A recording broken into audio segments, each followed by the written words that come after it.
భావం చెప్పాలని రాజ్యంలో ప్రకటన చేసిండు. ఏం చేశాడు? ఆయన నైట్ కన్నా కళ చెప్పాలన్న కళ భావాలు కూడా చెప్పాలి. అది అక్కడ ప్రకటించిన ప్రకటన. ఎవరు చెప్పలేకపోతారు, వస్తున్నారు చెప్తున్నారు, ఏదో వెళ్ళిపోతున్నారు, కానీ అది పొందలే. అప్పుడు ఎవరు వచ్చారంటే ఇది తల దానియేలు అనే ఒక భక్తుడు వచ్చాడు. ఎవరు వచ్చారు? దానియేలు. ఎవరు? దానియేలు. దానియేలు వచ్చి ఏం చెప్పాడంటే ఆ కళ ఏంటంటే ఆ తలంతనేమో ఏమని చెప్పాడంటే బంగారము అన్నాడు. ఏమన్నాడు? ఈ తలంతా కూడా బంగారం. తర్వాత ఈ ఇదేమో ఏం చెప్పాడంటే సిల్వర్. సిల్వర్ అంటే వెండి. తర్వాత ఈ భాగానంతా ఏమన్నాడంటే ఇనుము. ఈ కాళ్ళలో ఒక భాగాన్ని ఏమన్నాడంటే మట్టి. ఏమన్నాడు? అలానేమో బంగారం అని చూపించాడు, మొండెంనేమో వెండి అన్నారు, ఈ పొట్ట కాళ్ళలాగేమో ఇనుము, కింద కాళ్ళేమో మట్టి. ఈ భాగము కళ. అసలు కళ ఏంటంటే ఇది. ఆ కళ భావం ఏంటంటే అప్పుడు ఇదొక ప్రపంచం అంతా అనుకుందాం. అంటే భూమి ఈ మూల నుంచి భూమి ఈ మూల వరకు ఒక రాజ్యం పరిపాలన చేసే రాజులు ఉండేవాళ్ళు. ఆ రాజులు ఎవరంటే ఒకరు బబులోను రాజ్యం, బబులోను రాజ్యము, తర్వాత మాదియా పార్సికులు, తర్వాత గ్రీకులు, ఆ తర్వాత రోమా వారు.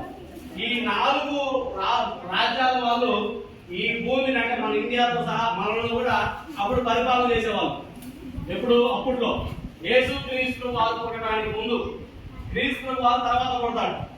క్రీస్తు వారు పుట్టడానికి ముందుగా ఈ బబులోను వారు ఈ ప్రపంచాన్ని పరిపాలన చేశారు. ఆ తర్వాత వీళ్ళ మీద వీళ్ళను పడగొట్టేసి మాదియా పార్సికులు వచ్చారు, వీళ్ళను పడగొట్టి గ్రీకులు వచ్చారు, వీళ్ళని పడగొట్టి రోమీలు వచ్చారు. ఇది బంగారమేమో బబులోను వారు, రెండేమో మాదియా పార్సికులు, ఇనుమేమో గ్రీకులు, ఈ మట్టి అనే వారేమో. అప్పుడు ఎవరు వచ్చారంటే ఎవరు వచ్చారు? క్రీస్తు వారు వచ్చారు. ఎవరు వచ్చారు? యేసుక్రీస్తు వారు వచ్చాడు. ఈ రోమా అనే ఈ కాళ్ళు ఉన్నాయి కదా, ఈ కాళ్ళ మీద ఏం చేశారంటే ఈ యేసుక్రీస్తు వారు ఒక రాయి తీసుకొని గట్టిగా ఇసిరేశాడు. ఏం చేశాడు? ఒక రాయి తీసుకొని గట్టిగా ఇసిరేసరికి ఈ రాళ్ళ మీద పడింది, కాళ్ళ మీద ఈ మొత్తం మొండమంతా కూడా ఏమైపోయింది? పడిపోయింది. ఏమయ్యాది? కూలిపోయింది. కూలిపోయినప్పుడు ఈ ప్రపంచాన్ని పరిపాలన చేయడానికి రాజులు ఎవరు కూడా ఉన్నారా? మొత్తం కూలిపోయింది కదా, ఏంది? అప్పుడు ఎవరు వచ్చారంటే ఈ ప్రపంచాన్ని పరిపాలించడానికి యేసుక్రీస్తు వారు ఆయన వచ్చాడు. ఆయనే అదేమంటే క్రీస్తు. ఇదే సంఘము. ఈ సంఘమే క్రీస్తు వారి సంఘము. ఇక రాజ్యం లేదు, క్రీస్తు వారికి రాజ్యం, క్రీస్తు రాజ్యము. ఏమైంది? ఇప్పుడు ఆ తలగా బంగారముగా ఉన్న బబులోను వారు వెళ్ళిపోయారు, వెండిగా ఉన్న మాదియా పార్సికులు వెళ్ళిపోయారు, ఇనుముగా ఉన్న గ్రీకులు వెళ్ళిపోయారు, మట్టిగా ఉన్నటువంటి కాలంలో ఉన్నటువంటి రోమా వారు వెళ్ళిపోయారు. యేసుక్రీస్తు వారు ఎప్పుడైతే ఒక రాయి తీసుకొని గట్టిగా ఇసిరేసాడో ఆ ఇసిరేసరికి ఈ ప్రతిభ మొత్తం ఆ రాజ్యాలన్నీ కూడా కూలిపోయింది. కూలిపోయి ఈ ప్రపంచాన్ని పరిపాలించడానికి వచ్చిన ఆయన ఎవరంటే ఈ యేసుక్రీస్తు వారి బండ మీద ఎవరైతే కట్టబడతారో వారే దేవుని సంఘంలో ఉండేవారు. పేతురు రాసిన మొదటి పత్రిక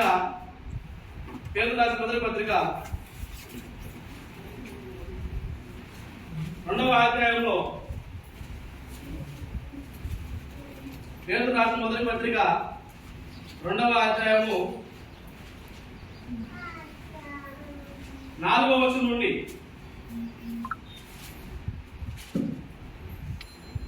పేతురు రాసిన మొదటి పత్రిక,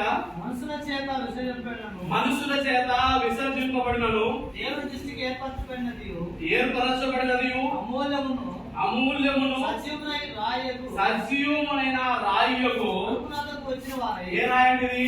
మొట్టమొదటిగా ఏమేంటిది? ఏర్పరచబడినది. ఏర్పరచబడిన రాయి. రెండవది అమూల్యమైన రాయి సజీవమైన రాయకు. మూడవది సజీవమైన. ఇగో ఈ ఎవరైతే ఈ బంగారంతో ఉన్న బబులోను వారు ఉన్నారు, ఎవరున్నారు? బంగారంతో ఉన్న బబులోను వారు ఏర్పరచబడలేదు. ఎవరి చేత? దేవుడి చేత ఏర్పరచబడలే. వాళ్ళంతటా వాళ్ళు ఒక సైన్యాన్ని ఏర్పాటు చేసుకొని వాళ్ళు ఆ రాజ్యాల మీద పోయి యుద్ధం చేసి గెలుచుకొని ఆ రాజ్యం పరిపాలన చేశారు, కానీ దేవుడి చేత వాళ్ళు ఏర్పరచబడలేదు. రెండవదిగా అదో అమూల్యమైన రాయి. ఏ రాయి అంట? ఈ బబులోను వారు కానీ, లేకుంటే మాదీయ పారసికులు కానీ, తర్వాత గ్రీకులు కానీ, రోమావారు కానీ అమూల్యమైన వారు కాదు. వాళ్ళంతా కూడా దేవుడి చేత ఏర్పరచబడిన వారు కాదు. తర్వాత మూడవదిగా సజీవమైన రాయి. సజీవమైనది. సజీవం అంటే ఎప్పుడు కూడా జీవంతో ఉండే రాయి యేసుక్రీస్తు వారు. ఆ యేసుక్రీస్తు అనే ఆ రాయి వచ్చింది ఈ రాజ్యాలన్నింటినీ పడగొట్టి యేసుక్రీస్తు వారికి రాజ్యాన్ని ఏర్పాటు చేశాడు. ఆ రాజ్యమే ప్రభు వారి యొక్క తర్వాత రాయబడింది. చదువు.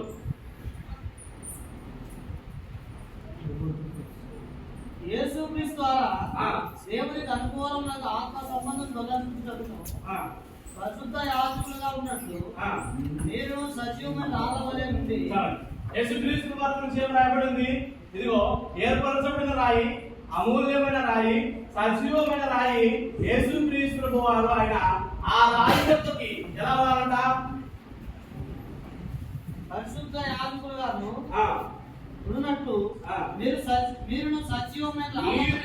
సజీవమైన రాయి వలె ఆత్మ సంబంధం మందిరముగా కట్టబడుతున్నారు. ఆత్మ సంబంధమైన మందిరముగా. మందిరము అంటే